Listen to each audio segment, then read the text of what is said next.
सो गई, ये डालना भूल गए तो मुनक्का डालना होंगे। सो गई जाएगी।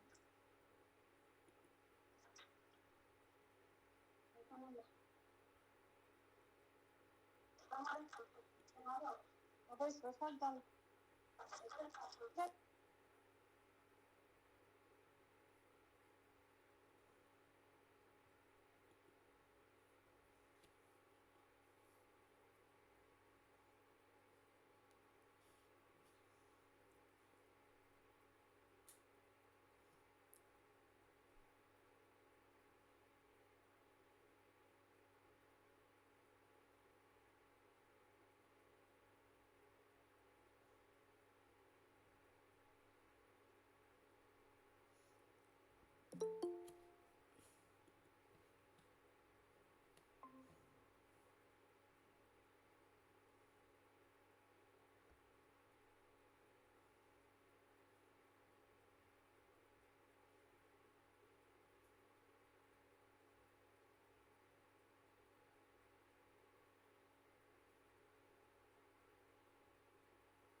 Good evening, everyone.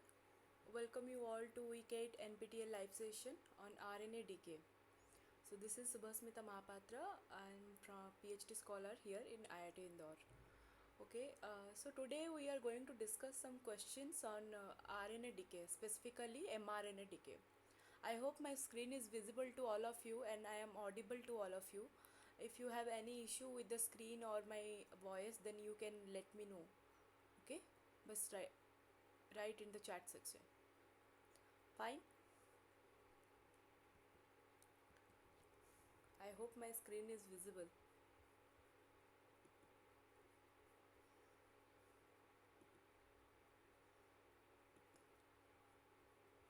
Okay.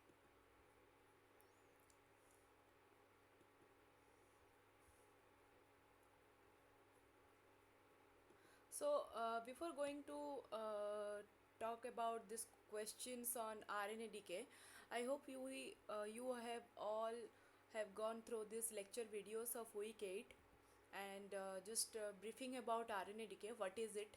So, specifically, uh, RNA is the byproduct of transcription, right? That is ribonucleic acid, and in the central dogma of life, DNA produces RNA through transcription process using RNA polymerase enzyme, right? So there are basically three housekeeping RNAs are there, like mRNAs, rRNA, ribosomal RNA, and tRNA, that is the transfer RNA.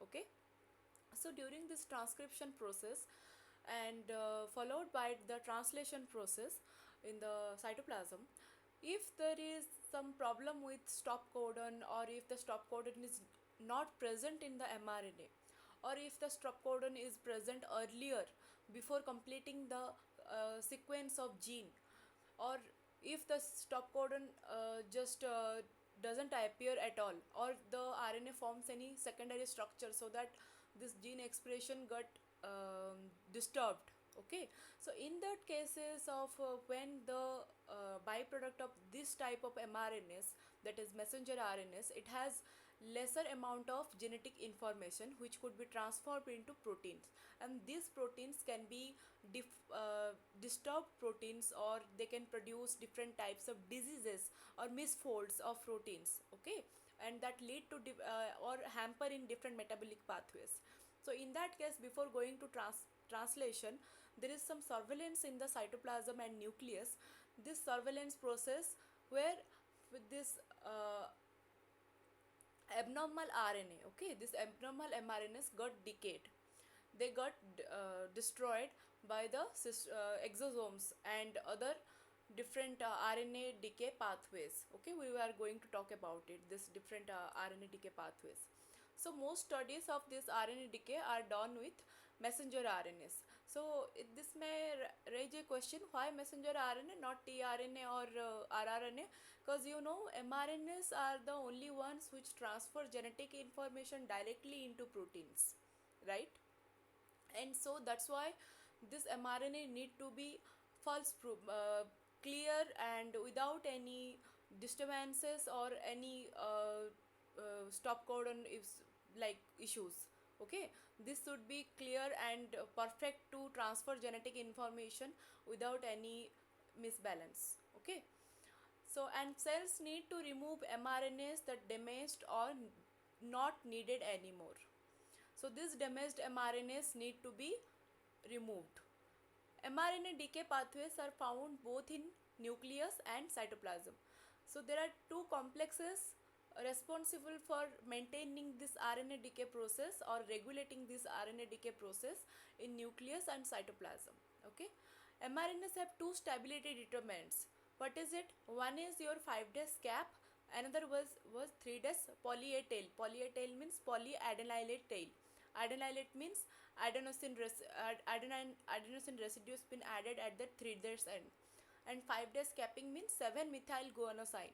So this 7 methyl guanosine and the 3 days poly-A tail, it has crucial role in regulating the mRNA through transportation of mRNA, maintaining the lifespan of mRNA, and we have already discussed about it. Okay, and this 5 days cap binds to EIF4E and the poly-A tail binds to PABP protein.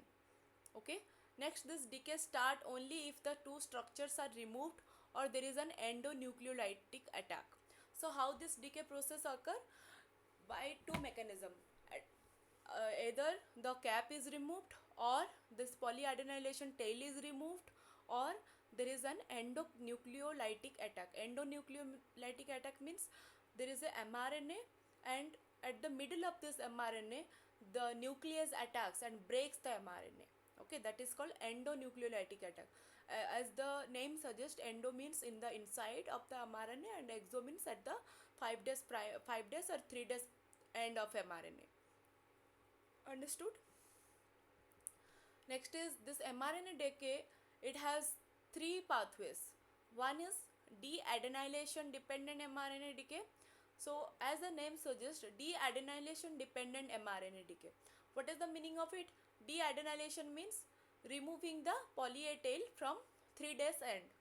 Okay, and bulk of mRNAs undergo decay by this pathway, generally by removing the adenylate end.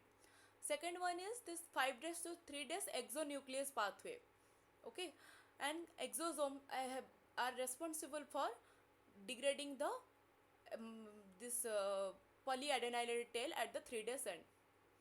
Fine, this is de-adenylation dependent mRNA decay, where this poly tail have been removed. Next one is de-adenylation independent mRNA decay. Here what happened?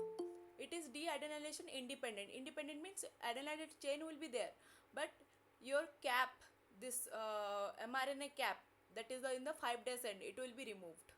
Okay. Third one is endoribonuclease mediated mRNA decay. So as the name suggests, endoribonuclease means there will be a endonucleolytic attack of mRNA or the middle of mRNA. Understood? So the nucleus will attack the mRNA at the middle of the chain, and it will break the phosphodiester bond between two nucleotides. Fine. So there are the three pathways of mRNA decay, and we are going to discuss a few questions, and based on that we will also discuss the answers. Just a minute, someone is trying to join.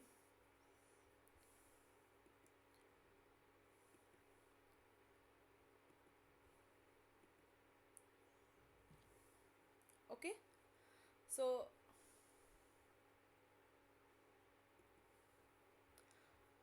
this was the brief description about your mRNA decay. What is mRNA decay? What are the different pathways? But I believe that you have gone through the lecture video, so you can answer the question. Okay, so this is the first question of today's session. Which protein complex induces decapping of mRNA from 3 days end?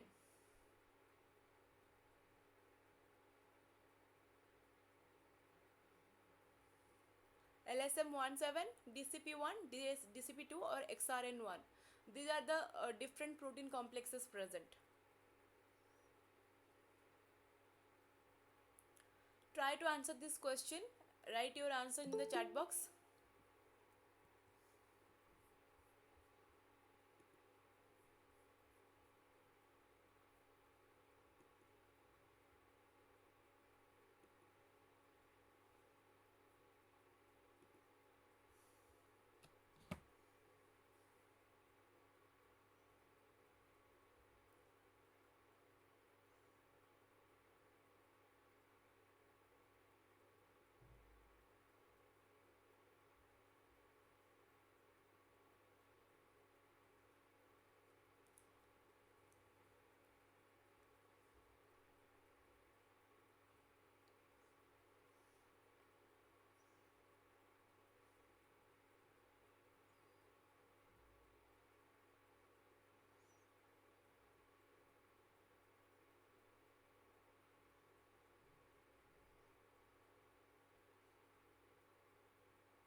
Everyone, please try to answer this question.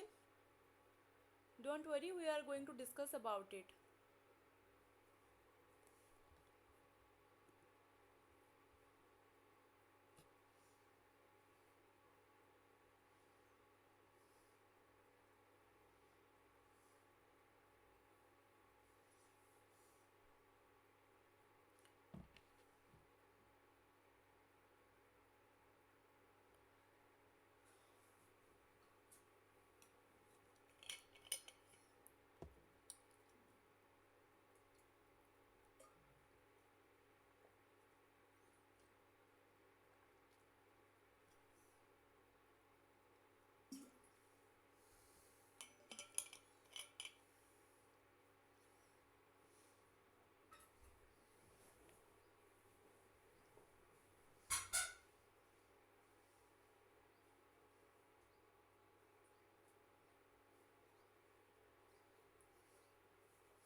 Okay, then let's discuss about it. As I see that no one is answering this question, so I guess this is difficult for you.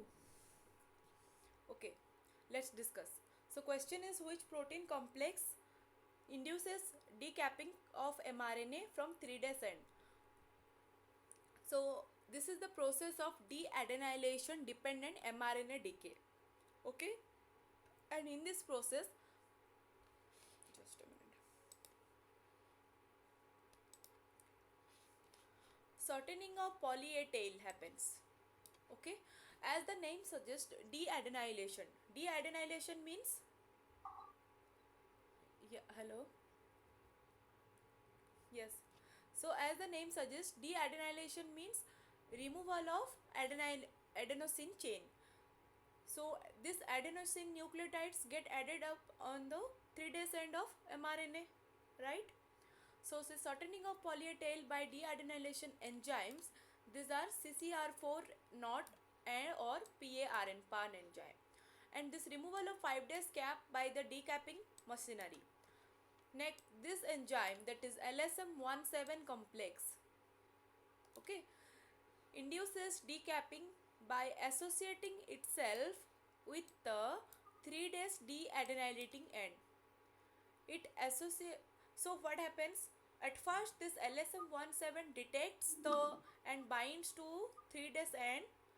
After that, decapping enzyme decaps the 5' primes. Okay, degrading of mRNA means just degrading the whole chain, like from 5' end to 3' end, and the sequences in between them also.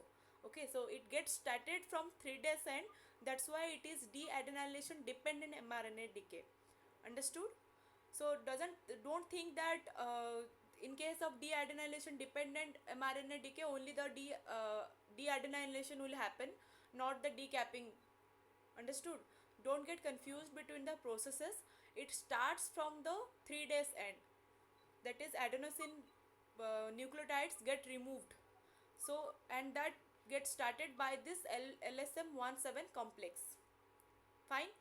After decapping, the 5' end is no longer protected, and this 5' 3' exoribonuclease XRN1 degrades the mRNA completely.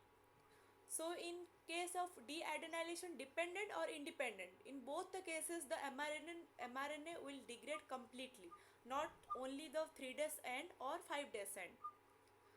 Okay?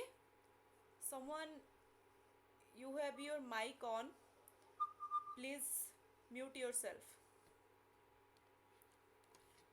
Okay, I guess it's clear. This LSM17 complex induces the decapping process. We are going to discuss more about it. Okay, I think it is a brief description about deadenylation dependent decay pathway. Next, okay, let's move to next question. So here is your answer, right? Lesson 17. Which one is a scavenger decapping enzyme? Scavenger decapping enzyme. DCP1, DCP2, DCPS or XRN1?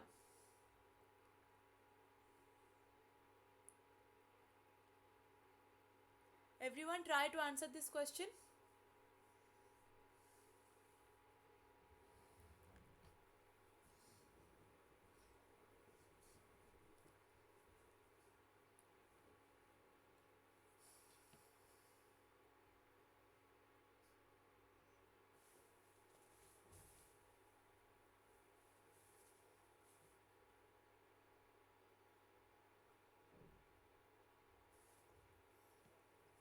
Option C. You can write your answer in the chat section. I'll see and we will discuss about it after 2 minutes. Okay? Very good. Just write. Okay?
Okay.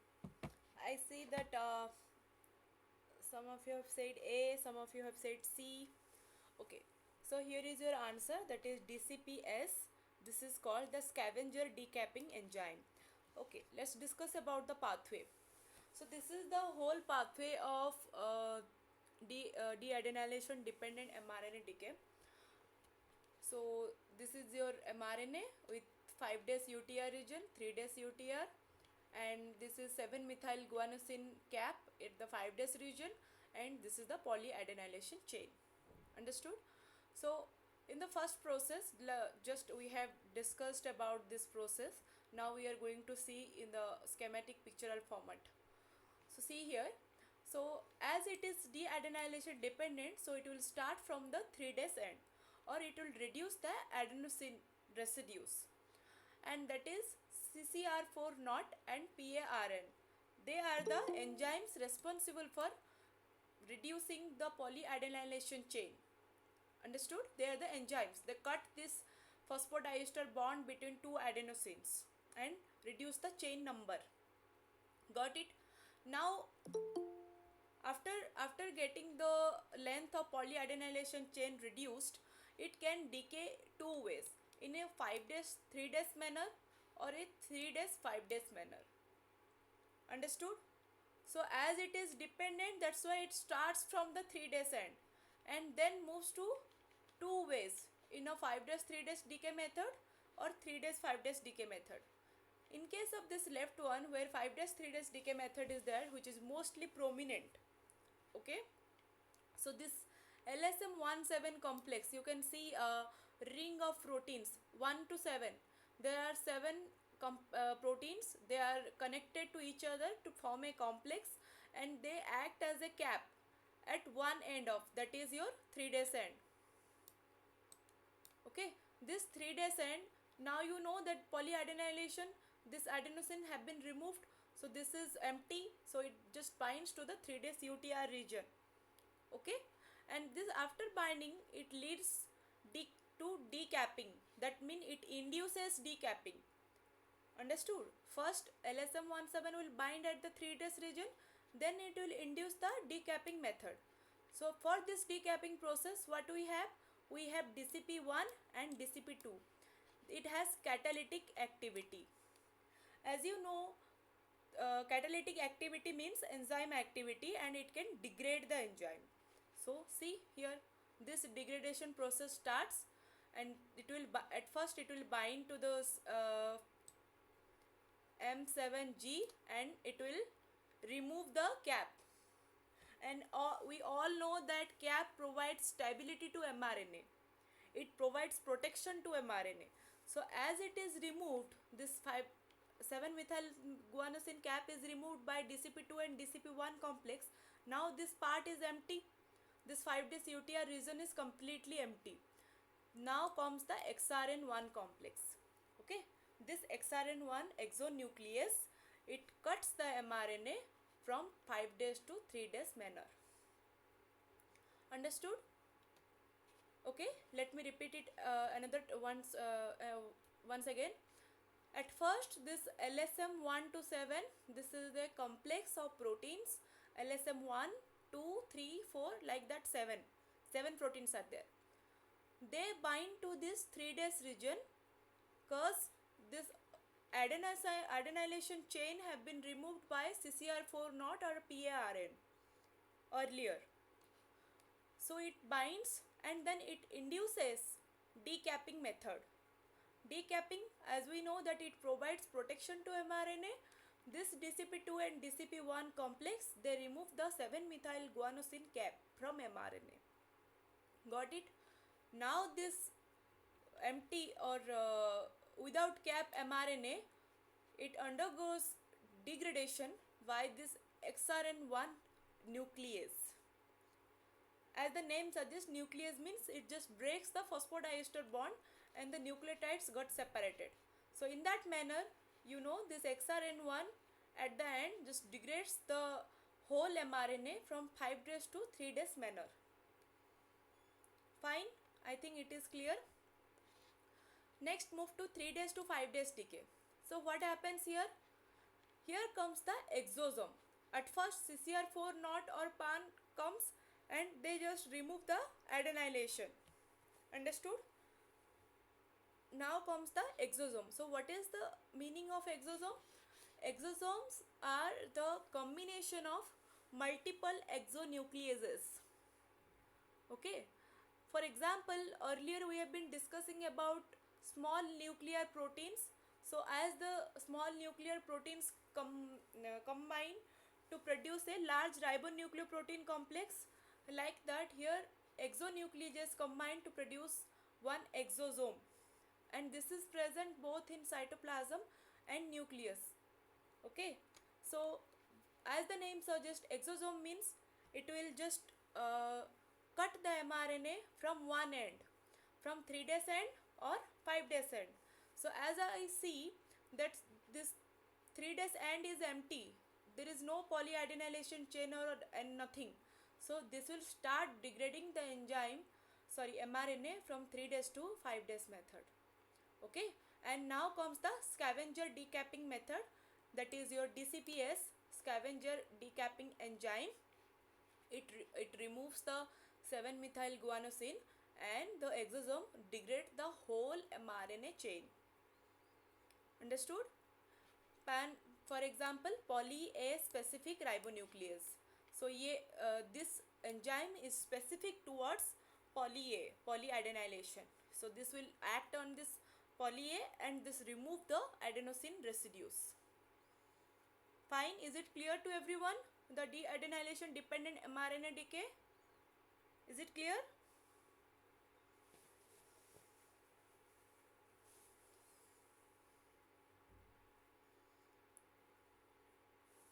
Okay. If anyone has any issue with this, then you can tell me, I can repeat. Okay? Fine then. Let's move to next question. What is the working mechanism of RPS 28 EDC3 complex? It removes the poly A tail, it removes the 5' cap, it cut the mRNA at the middle or none. So here we are talking about deadenylation independent RNA decay. I just gave you a hint. Now try to answer this question.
Okay, then let's discuss about it.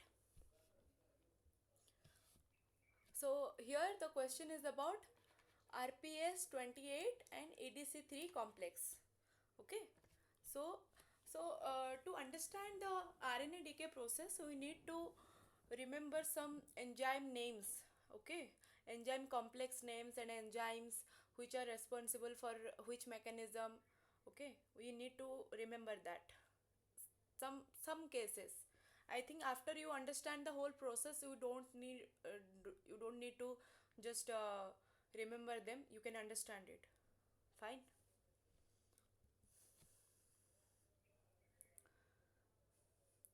So this is the process, that is deadenylation independent mRNA decay, as the name suggests, and it requires direct removal of 7 methyl guanosine cap from the 5' end of mRNA. Fine. And there are few proteins, that is ADC3, it is enhancer of decapping. Next is RPS 28 protein, binds to its own mRNA and recruits ADC3 to facilitate decapping. Understood? So in this case, if you see, this is your mRNA and this is your 5 days end, this is your 3 days end. So in case of deadenylation independent, as the name suggests, that means deadenylation doesn't happen here. Here decapping method is more prominent. So who induces the decapping process? At first, this RPS28B protein, it binds to own mRNA. So this is 3 days UTR region, that is untranslated region.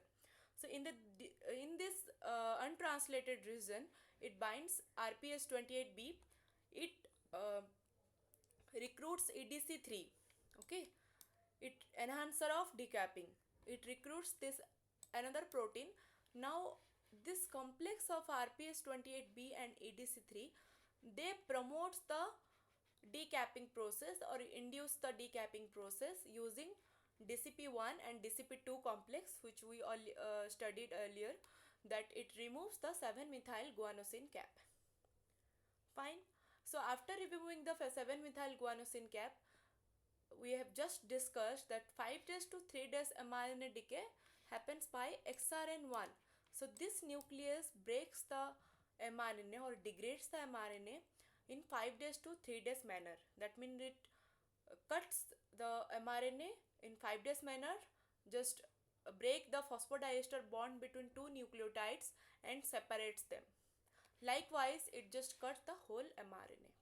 So this is deadenylation independent mRNA decay. So your question was, what is the working mechanism of RPS28 and EDC3 complex? So it removes the 5 days cap mechanism. Okay, this is when we are talking about RPS28 and EDC3, that means we are talking about deadenylation independent pathway. As I earlier give you a hint, right, that this is about deadenylation independent. Independent means, that means it removes the 5 days cap. Dependent means at first it will remove the poly A tail. Now tell me, which enzyme will remove the poly A tail?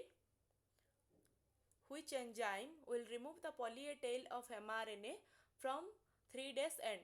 We just discussed about it. Tell me. Write in the chat box. Which enzyme? What is the name of that enzyme?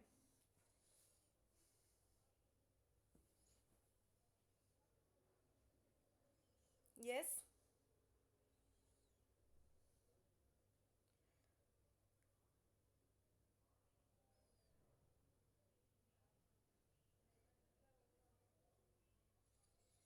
Yes, it is an exonuclease, but we need to remember that particular enzyme, right? No, no, no, not XRN. I am talking about which enzyme at first remove the poly A tail from 3 days end of mRNA. See, this is PARN. Okay, PARN, PAN. We just discussed about it. It is poly A specific ribonuclease. Understood? Understood my question? That it will remove the poly A tail. It is specific towards deadenylation dependent pathway. Okay, CCR4 not or PAN, they will remove the poly A tail. Got it? Now at the end, when there is nothing or there is no cap is there, so that XRN1 can come into picture and it will degrade the mRNA in a 5 days to 3 days manner.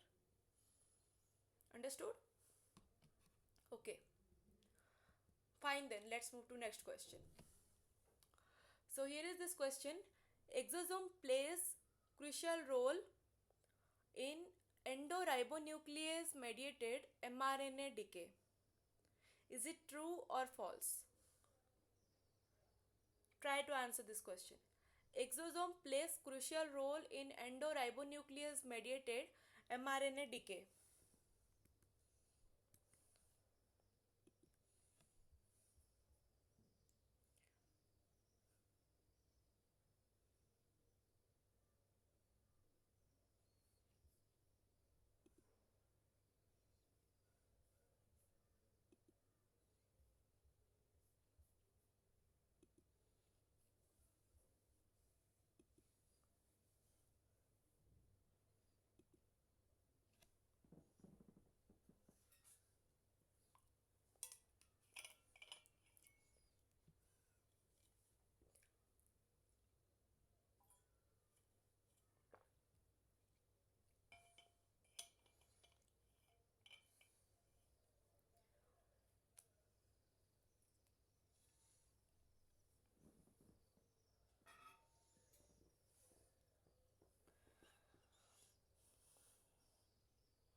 Okay, let's discuss about it.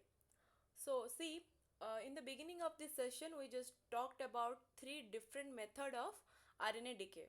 One was deadenylation dependent mRNA decay, other was deadenylation independent, and third one is endoribonuclease method. In this case, there is a endonucleotide cleavage at the middle of mRNA. Okay, so some of you have answered true, some of you have answered false. So let's find out. Let's discuss about it. So this is the process of endoribonuclease mediated mRNA decay, and as you see here, cleavage by just a minute. Cleavage by an endoribonuclease. As the name suggests, endo means it will cut at the inside of mRNA. Produces two RNA fragments that are susceptible to decay by exoribonuclease. As we know that exoribonuclease can cut the mRNA or degrade the mRNA from 5 days end or 3 days end. Okay, but as we see here that at the 3 days end we have polyadenylation chain, and in the 5 days prime or 5 prime end we have this 7 methyl guanosine cap. Now if we want to degrade this mRNA, then there is another method of endoribonuclease, where this endonuclease, for example your IRE1, PMR1 or RNHMRP. Okay, so these are the few examples of endonuclease. These three, IRE1, PMR1 and RNSMRP. It can break or cut the mRNA in the middle or degrade the phosphodiester bond between two nucleotides at the center of mRNA. Now you can see here, this is the 3 days 5 days decay, and we just discussed about that in the 3 days end which one will just degrade the mRNA, exosome.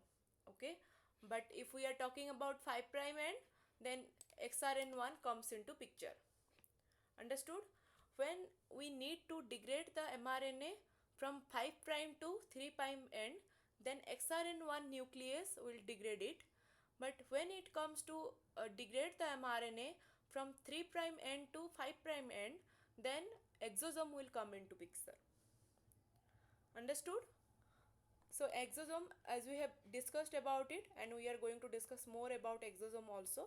So MRP, this ribosome biogenesis in the nucleus, it has crucial role in ribosome biogenesis. In previous session we discussed about ribosome biogenesis and processing of mitochondrial RNAs. It has two important roles in ribosome biogenesis in the nucleolus and processing of mitochondrial RNAs. It also acts as it is an endonuclease which cuts the mRNA in the middle.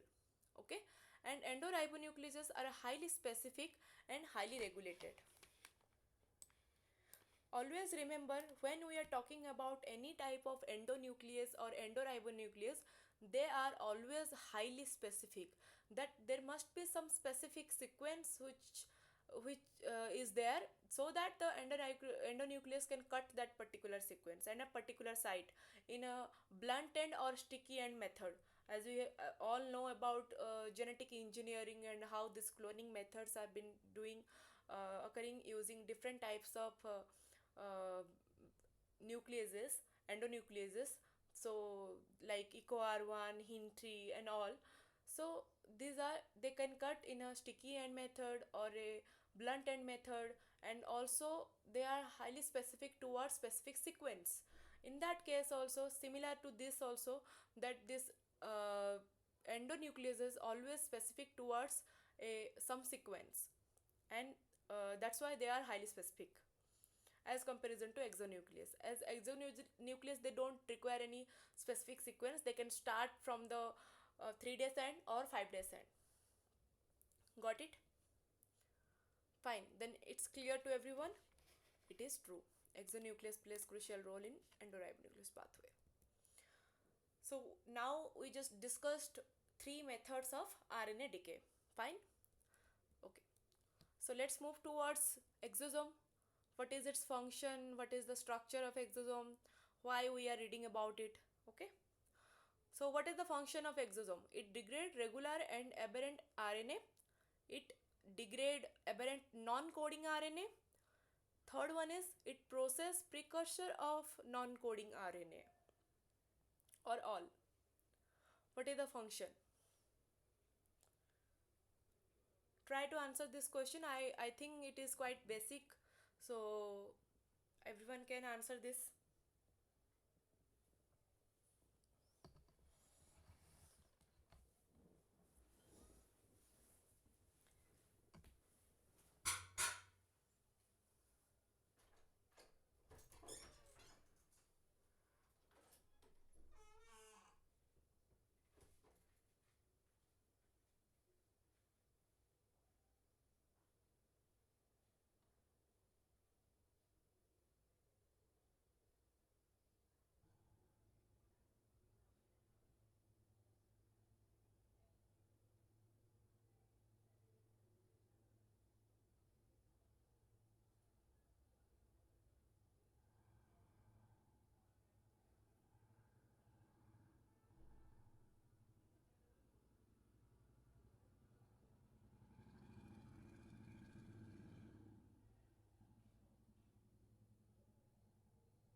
If you don't know, then you can guess the answer. Is it? It's okay. Fine, then let's discuss. Okay, so question is, what is the function of exosome? The exosome, they are major 3 days 5 days exoribonucleus in eukaryotes. They are not found in case of prokaryotes. Found both in nucleus and also in cytoplasm. Okay, and the function includes degradation of regular and aberrant mRNAs. It also degrades aberrant non-coding RNAs such as tRNAs, rRNAs, and small nuclear RNAs. Also used for processing of precursor of non-coding RNA. So what is the precursor of non-coding RNA? The unfunctional one. Okay, to the functional one. It helps in processing of non-functional non-coding RNA to functional RNAs. Example, rRNAs and snRNAs. Understood? So your answer is all. Fine. Degrade regular and aberrant RNA, degrade aberrant non-coding RNA, and process precursor of non-coding RNA. Fine. Is it clear? Let's move to next question. Which structural part of exosome facilitate its interaction with RNA substrate? Now we have discussed about 3 different RNA decay pathways, and we understand that in all these methods exosome plays a crucial role. Okay, and in degrading the mRNA from 3' end. Fine. So which enzyme or which nuclease cut the mRNA from 5' end? Answer me. Which enzyme or which nuclease cut the mRNA from 5' end?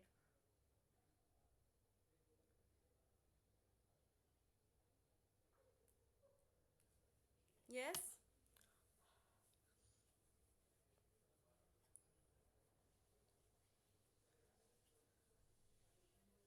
we have discussed about three pathways. I think it should be clear to everyone right now. Do you want me to repeat any pathway? So which nucleus? This is XRN1, okay? Re- Look at it.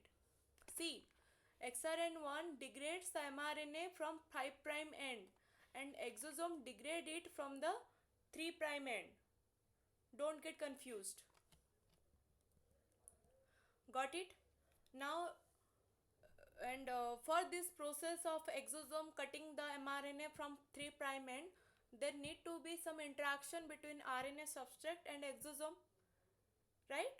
So here is your question: which structural part of exosome facilitates its interaction with RNA substrate? Is it the core or cap or additional factors or heterodimer?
Fine, then discuss about it. I see that you answered cap. So here it is the correct answer, okay? Let's talk about structure of exosome. So this eukaryotic exosome is composed of 9 different proteins. Okay, you can remember some of the names of proteins. not all. The exosome core forms a ring-shaped structure and consists of proteins RRP41, RRP42, 43, 45, 46, and this MTR3, okay, which forms three distinct heterodimers, okay, as the names of these heterodimers are written here. The ring structure is not stable of its own. It requires additional factors like RRP4, CS14 and RRP40, which forms a cap around the core. So there is this core is there, and there need to be a cap. Okay, this is the cap.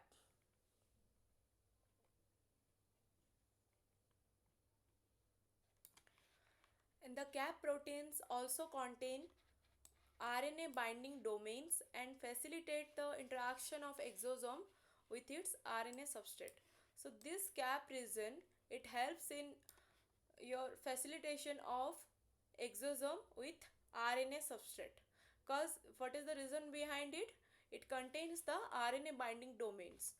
For example, here MTR3. This is a very good example of RNA binding domain. Understood? So because of this RNA binding domain which is present in the cap region, it helps the exosome to interact with RNA substrate. Fine? Okay then. See, here is the next question. Which complex regulates mRNA degradation in nucleus? As we know that exosome is present, and exosome is responsible for regulating the mRNA degradation process by three different methods. So which complex regulates the mRNA degradation in nucleus, not cytoplasm?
Okay, as you have all answered it correctly, that is A, that is your TRAM complex. Okay, so which complex regulates mRNA degradation in nucleus? That is your TRAM complex. But if we are talking about cytoplasm, then it will be SKI ski complex. Okay, so this K complex regulates mRNA degradation in your cytoplasm, and TRAM complex regulates it in your nucleus. Fine, let's talk about it. So mRNA surveillance in the nucleus. Degradation of aberrant or improperly processed RNAs in the nucleus. Fine. So cause all we know that RNA nucleus has this production house of RNA, and it has all the RNAs like mRNA, rRNA, tRNA, and different types of coding and non-coding RNAs. Fine. And aberrant RNA, slow or aberrant 5' capping. What is aberrant RNA? What comes into the category? Slow or aberrant 5' capping, splicing, or 3' end information or 3' end formation. Aberrant RNAs, that is malformed mRNPs. mRNPs, why this is necessary? Because in last class we discussed about nuclear pore complex, and this after the post transcriptional modification of mRNA, they bind with different types of proteins, okay, and form a large ribonucleoprotein complex. Because this mRNA are too long, they have a large number of nucleotides, so that can't directly transfer into the cytoplasm through the NPC, that is your nuclear pore complex. Understood? This nuclear pore complex is present on the nuclear membrane. So mRNA forms a complex with proteins to produce mRNPs, that is mRNA ribonucleoprotein complex.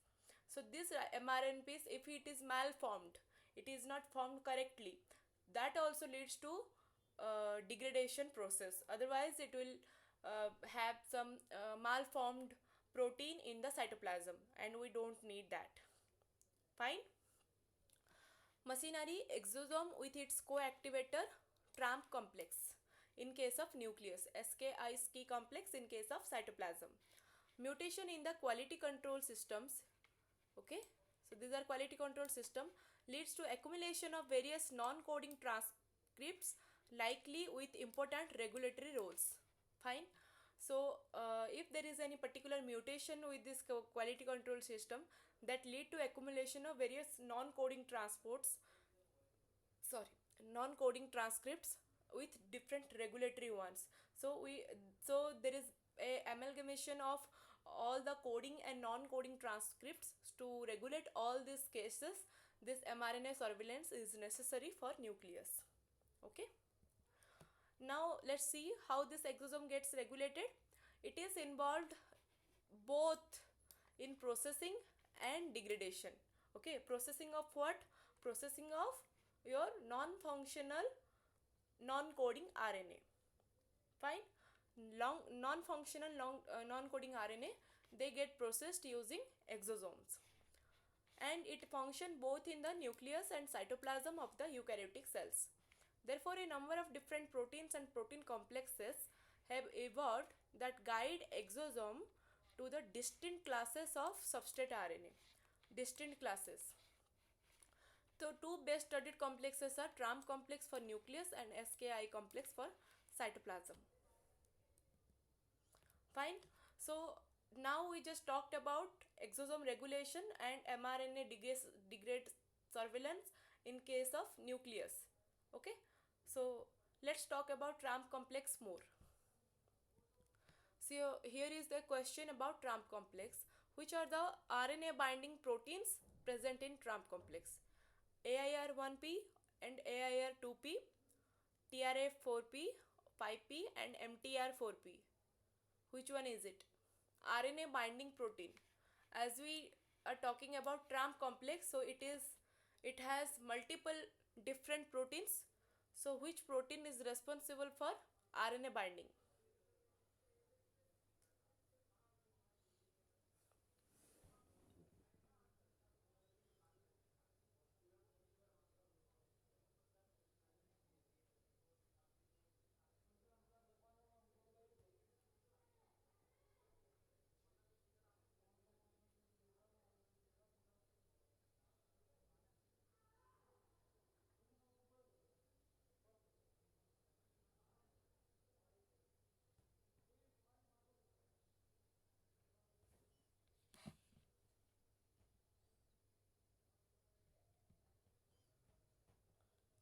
Answer this question.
Okay, then let's discuss about it.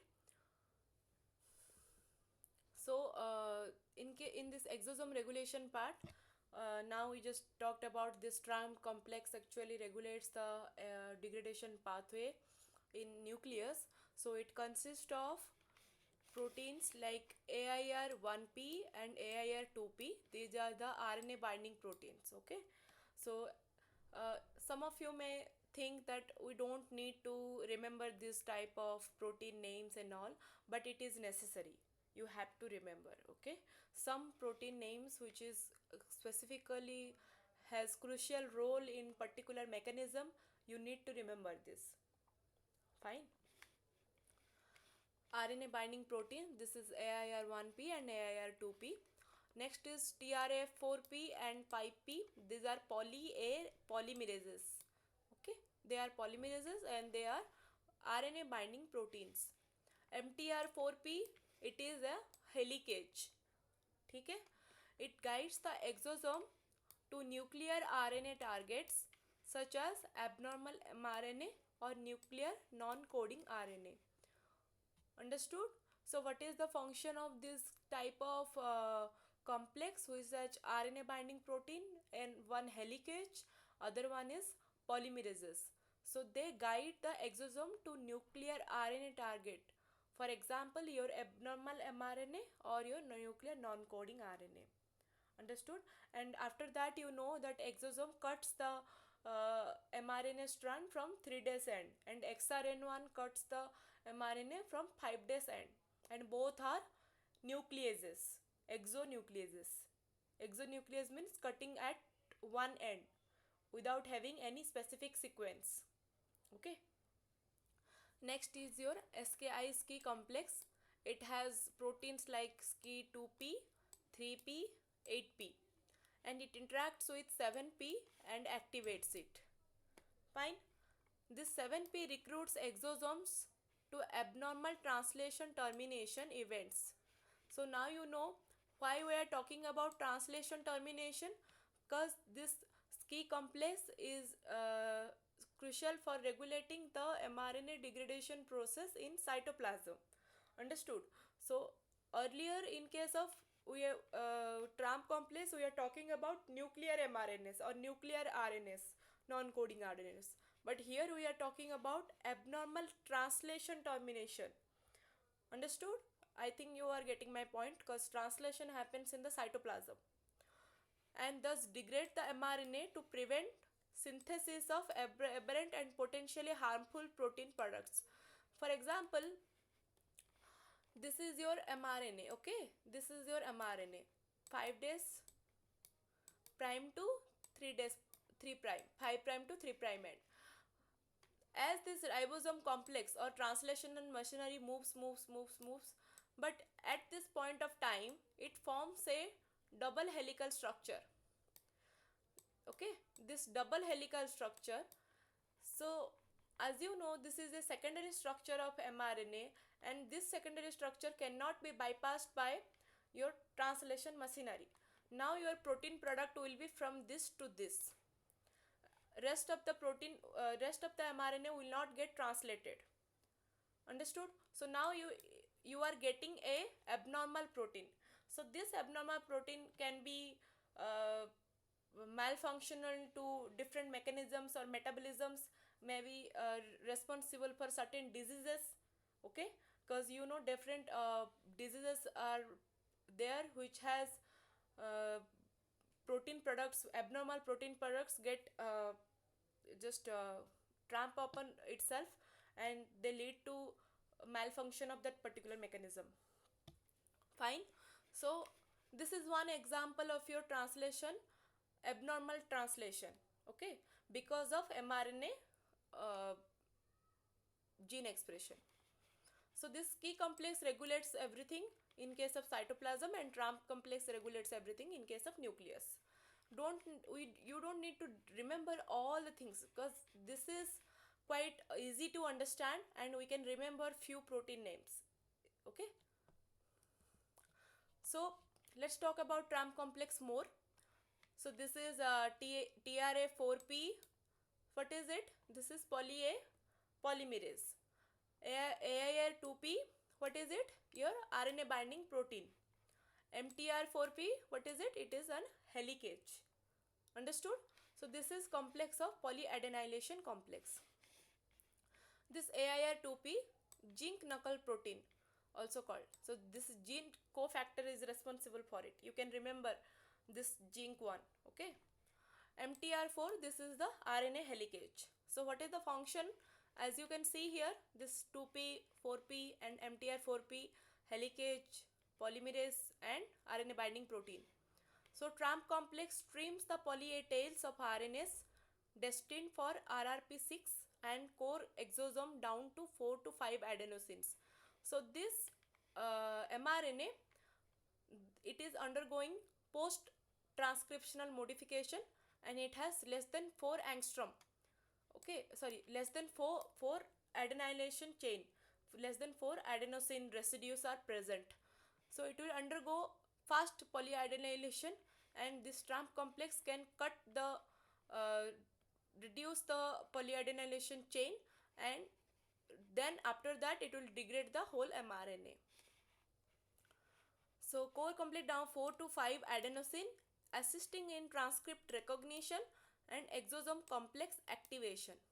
In this way, TRAMP plays critical role in reading the cell of non-coding transcript generated through pervasive RNA polymerase II transcription, as well as functioning in biogenesis of turnover of functional coding and non-coding RNAs. Understood? So, when there is non-functional or non-coding RNAs are present, or some kind of turnover of unfunctional RNAs, and sometimes it is written here that is pervasive RNA polymerase II transcription. So in that case, what you need to do, you have to go for this TRAMP complex. It will just reduce the or degrade the poly A chain after slowly, then activate the exosome complex, and this exosome complex has catalytic role, so it will just cut the mRNA and degrade it. Fine. I think it is clear to everyone about exosome or TRAMP complex, what we have discussed so far. Let's move to next question. Which one is the example of large non-coding RNA?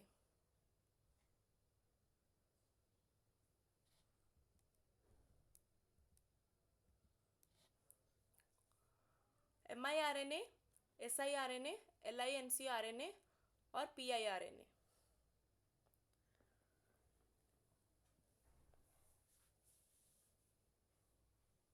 Everyone answer this question.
Let's see. So, which one is the example of large non-coding RNA? So, your answer is LINC RNA. Okay. Pervasive transcription and non-coding RNAs. What is it? Short non-coding RNAs and large non-coding RNAs. You can go through the table one by one so that you can understand the different partition and criteria of RNAs. So I'm just talking briefly about this type of differentiation.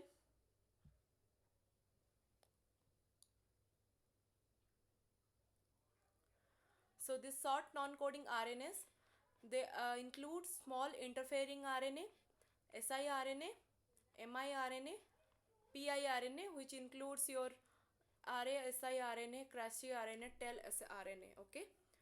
Further, this large non-coding RNA, they include long interfering non-coding RNA, that is your LINC RNA, eRNA and enhancer RNA, LANC RNA, PALR, that is promoter associated long non-coding RNA, and TERRA, that is telomeric repeat containing RNA. Okay, so there are different types of RNAs. You can find the definition and the verification and characterization of different RNAs. You can go through it in detail. So you need to remember some differentiation between short non-coding RNA and large non-coding RNA, so you can differentiate and understand the mechanism. Actually, this mRNA, tRNA, rRNA, they are housekeeping RNAs. They are present all over the cell. Okay, they are present in every nucleus. This mRNA is present in every nucleus of every cell. Fine. So they are omnipresent, they are housekeeping. If they are not present, then the cell cannot function. But there are, so then comes into picture this short non-coding RNAs and large non-coding RNAs. Basically they undergo some kind of activation and deactivation process which is specific towards different types of cells.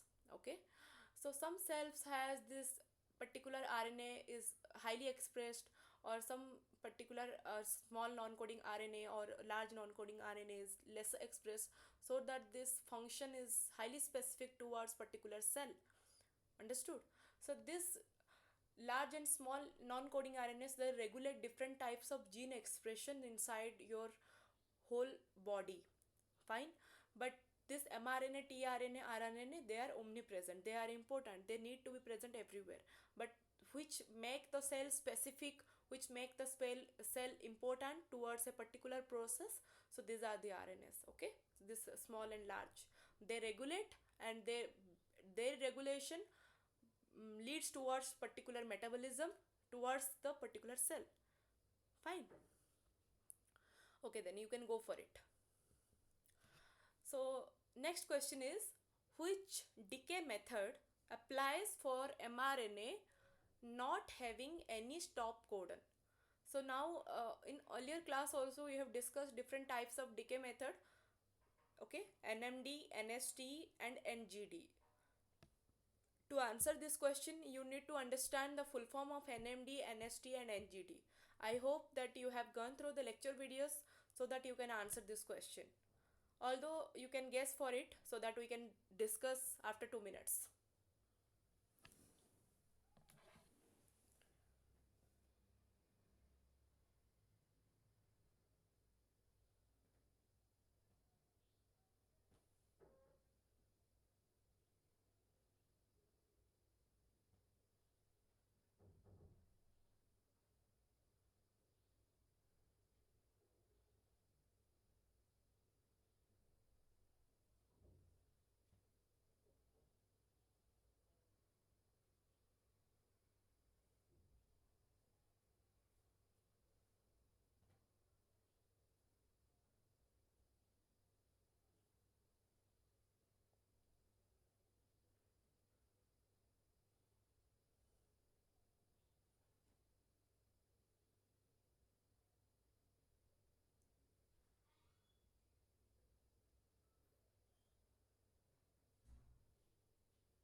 Okay. I see some of you have said A, some of you have said B. Let's talk about it, okay?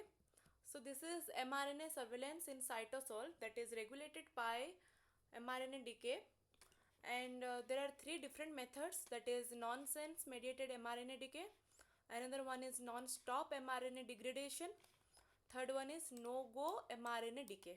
Okay, so these three different types of decay method, what happens in which method, let's talk about it. So in case of NMD method, it targets the mRNA that contain premature termination codon. So what is the meaning of this? What is the meaning of this premature termination codon? Let's see.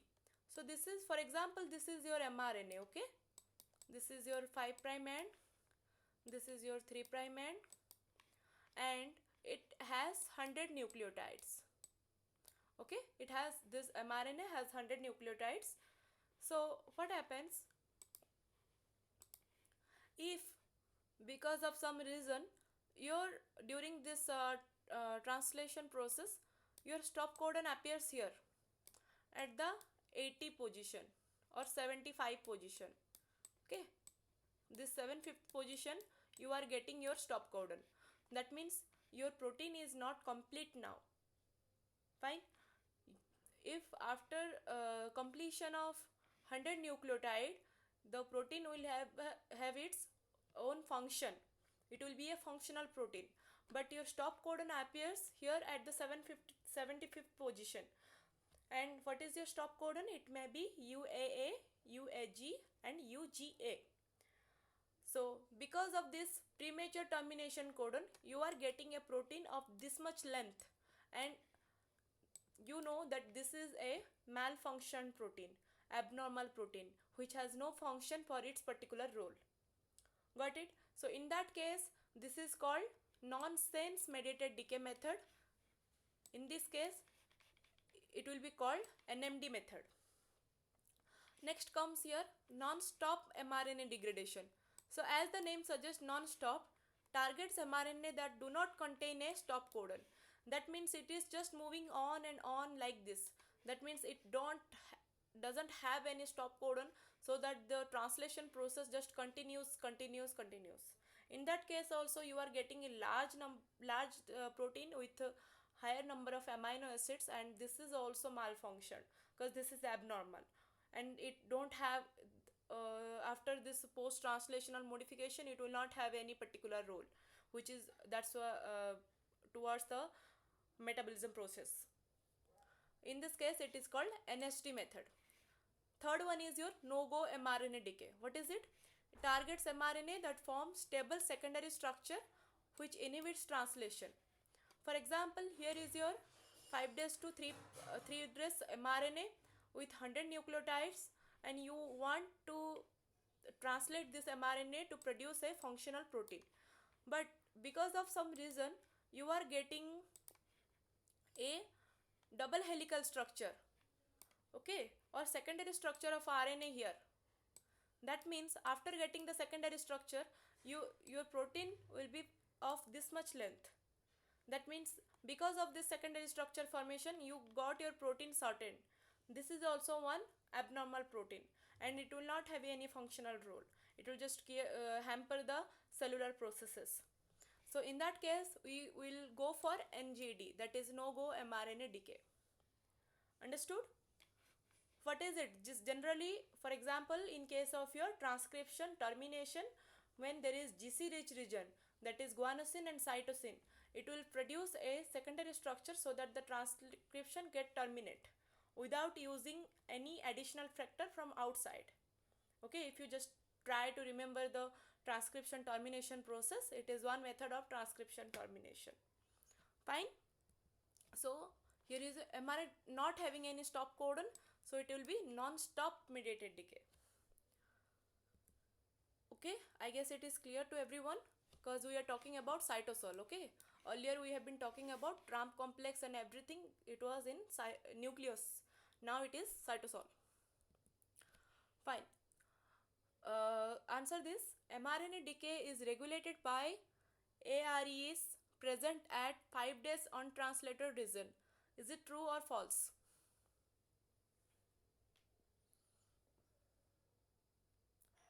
Try to answer this question.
So you are saying it is false. Fine, then let's find out. So it is the regulation of mRNA decay. So ribonucleases can be regulated by post-translational modification. So what is the ribonucleases? This ribonucleases are specifically responsible for endoribonuclease mediated pathway. This can be endonuclease or exonuclease. As the name suggests, nuclease means it cuts the phosphodiester bond between two nucleotides, and these are specifically proteins. Okay, so they can be modified by post translational modification like phosphorylation. What are different types of post translational modification? Like methylation, phosphorylation, acetylation. Okay, so in case of phosphorylation, addition of phosphate group happens. Phosphate group is PO4 minus. Okay, this is your phosphate group. Addition of this phosphate group is called phosphorylation. In case of some nucleases or some kind of proteins, phosphorylation activates that particular enzyme or protein. For example, your kinases. Okay, these kinases are enzymes which regulate different types of signaling pathways, and these kinases get activated by phosphorylation.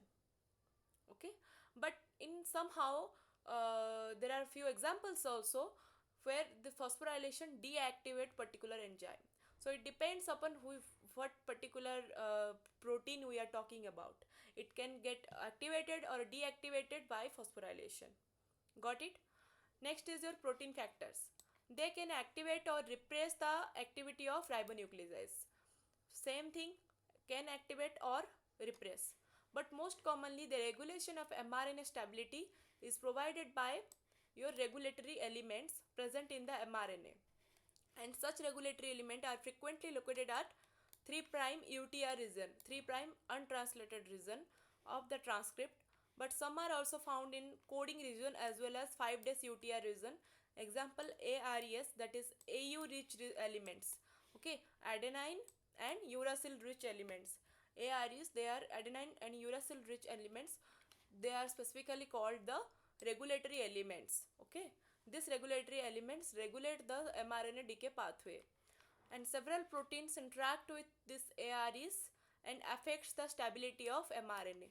Okay, so we don't need to go deeply into this mechanism, but we need to remember about AREs, that is AU rich region, adenine and uracil, which interact with different types of proteins and affect the stability of mRNA.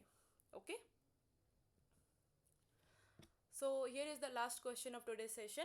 Please try to answer. Which protein drive towards nonsense mediated decay? Now we just talked about nonsense mediated decay, so you can answer this question. Try to remember the name of protein: PABP, UPF1, ERF3 or ERF1.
Very good. It is B.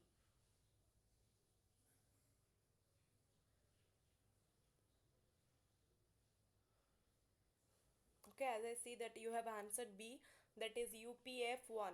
Okay, so here is your answer. Let's talk about NMD pathway or nonsense mediated decay. So this is the schematic representation of NMD pathway where ribosome at termination codon. So this is your termination codon UZA. Okay, so as the name suggests, nonsense mediated mRNA means your termination codon is present at a premature stage. That means you have this much amount of nucleotide bases to translate. Okay, and this is the length of your mRNA, but your ribosome is stuck at one position, that is UZA.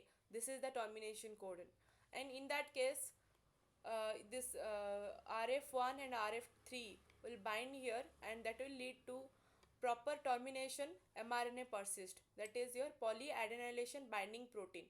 This protein binds to the polyadenyl chain and leads to proper termination, and for in that case this mRNA persists.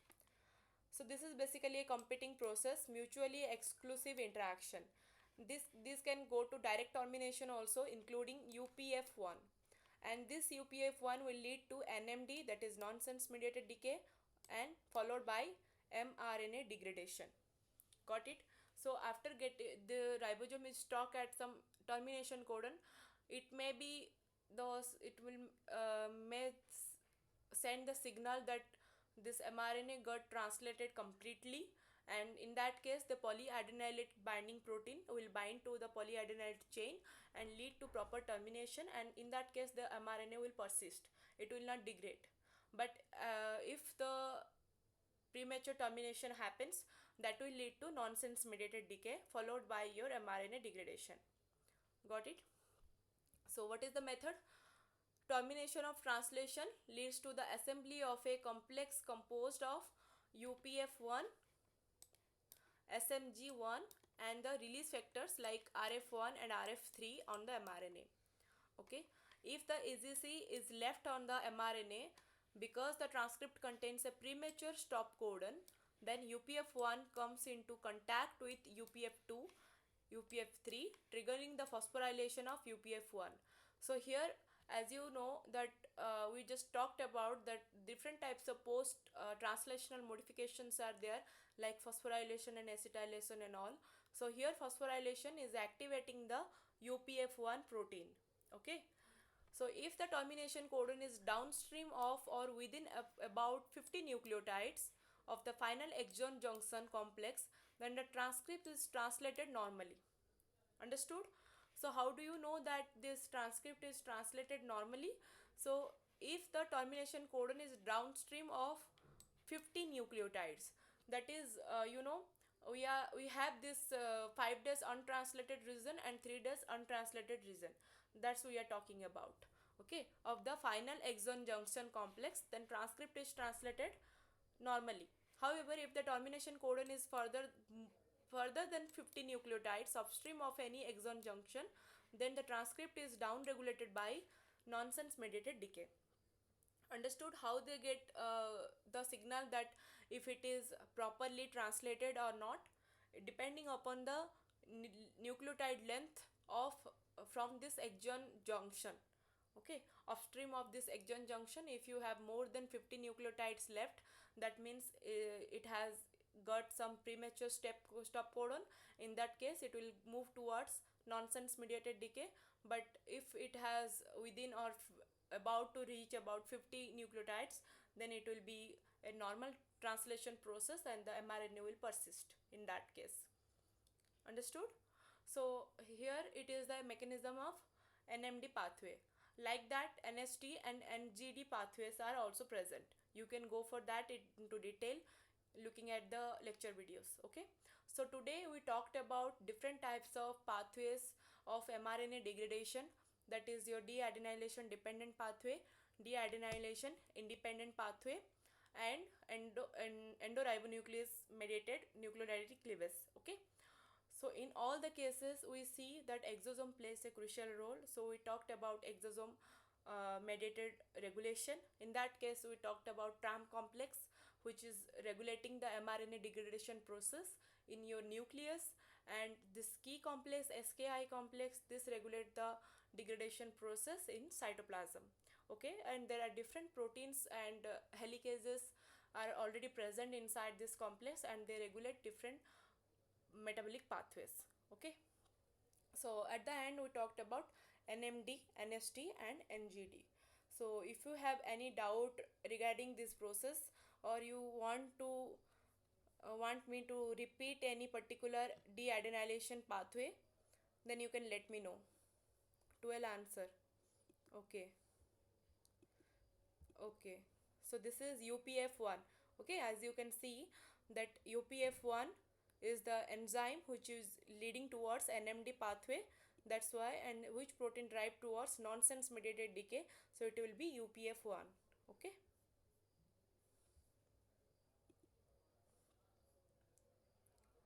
Okay, I just talked about this UPF1. Okay, okay.